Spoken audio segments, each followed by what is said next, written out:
Всем привет, это Круто был брендинг медиа на связи, я Вадим Богдан, и мы сегодня будем разбирать ваши брендингово-маркетинговые факапы. Сегодня мы препарируем букву К, консистентность, то, чего у вас нет, из-за чего вы сливаете ваши бюджеты в унитаз. Будет больно, но полезно. Знаете, какой самый популярный жанр бесполезной макулатуры в бизнесе в 2025, 2026 и в 2027 годах будет? Это PDF-презентации бренд-стратегий. Вы заносите стратегам 5 мультов. Они корпят 2 месяца, приносят вам слайды про миссию, ценности и синергию, а потом этот файл, куда вы, безусловно, закидываете в файл загрузки и не открываете до второго пришествия. Потому что на следующее утро ваш идеально продуманный на бумаге бренд сталкивается с реальностью. И еще на одно следующее утро, и еще на одно следующее утро, и все остальные 365 дней в году.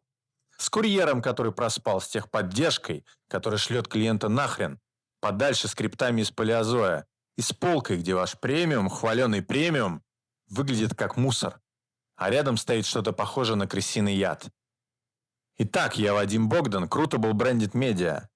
Будет больно, но полезно. Итак, бизнес думает, что бренд – это мантра, что если 100 раз прошептать в рекламе «мы инновационные», то лох поверит. Но если ваше приложение виснет каждые 3 минуты, а в офисе до сих пор пахнет подгорелой гречкой и прокисшим майонезом, ваша инновационность ничего не стоит. Сделать платформу бренда и Комстрат сейчас может любой дебил с подпиской на чат GPT. Но сделать так, чтобы бренд не облажался при первом контакте с живым клиентом, это дорого стоит. И это и есть настоящая консистентность. Ежедневная, простая, зубодробительная и тупая. Это и есть настоящий маркетинг, который вам нужно поддерживать. Это и есть настоящий брендинг, который вам нужно принять и работать с ним. Остальное – это слайды, которые находятся в вашем файле загрузки. Давайте вспомним, как было, например, у Тинькова. Был такой Тинькофф банк. Был Олег, который разошелся на мемы, который мог тупо послать. У него был драйв, и была личность и у банка, и у Олега.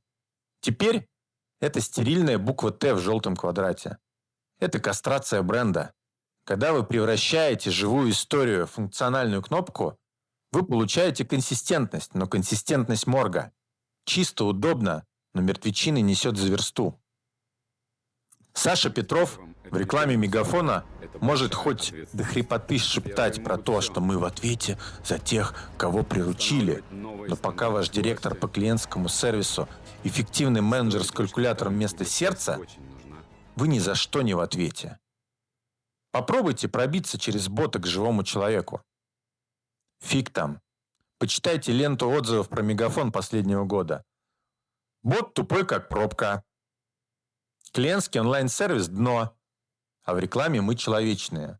Это и есть разрыв консистентности. Это и есть разрыв вашей бренд-платформы и маркетинговой стратегии. Помните Starbucks и нового SEO Брайана Никола, который говорил всем: «Пацаны, экономим, затягиваем пояса», а сам почти ежедневно летал в офис на частном джете. Это и есть разрыв консистентности. Это и есть разрыв того, чем вы должны гордиться и дорожить и поддерживать. Это эталон лицемерия. Когда операционка превращает уютную кофейню в фастфуд-конвейер, магия исчезает, и люди это видят. Вы больше не продаете атмосферу, вы впариваете пережженную воду в пластике людям из очереди. Давайте вспомним классику. Еще несколько лет назад премиальный французский бренд обуви «Рандеву» делал следующее. Французский нейминг, претензии на тяжелый люкс, магазины и бутики в центре. И тут выходит, даже не знаю, кому пришла в голову эта идея. Каждому, купившему итальянские туфли или французские ботильоны, дарить авоську с картошкой и луком. Это разрыв консистентности. Когда люди, заходящие в ваш магазин, ожидают премиальный сервис, атмосферу, вместо этого получают что-то тяжелое на 2 килограмма и дурно пахнущее. Это и есть отсутствие консистентности, которое наверняка утянет этот бренд на дно. У некоторых брендов получается в консистентность. Например, бренд Apple. Консистентность – это про дисциплину, про фанатизм, про операционное ежедневное делать вот так и не делать вот так. У них шрифты на коробке совпадают со шрифтами в инструкции к прошивому кабелю. Это фанатизм. Или когда обводы смартфонов по диаметру или почему там еще совпадают с обводами ноутбука и планшета. Или бренд Патагония. Они годами втирают нам про экологичность. И когда встает выбор заработать больше или же защитить природу, они реально выбирают природу. Они отдали всю компанию на благотворительность. Это и есть консистентность. Настоящий бренд появляется тогда, где вы готовы потерять деньги ради своих принципов. Если нет, у вас просто красиво раскрашенная визитка. Ваш бренд – это не то, что вы впихнули в стратегии. Это то, что чувствует клиент, когда вы факапите сроки, когда доставка привозит не туда и с опозданием в часы. Это скучно, ежедневно, долго и дорого. Это тупая операционка. Это когда в ресторане вдруг не пропадает трехслойная бумага в кризис, и вместо нее не появляется навсегда серая и однослойная. Когда в премиальной продуктовой сети в кафе тарелки не ставят на пластиковый облезлый поднос.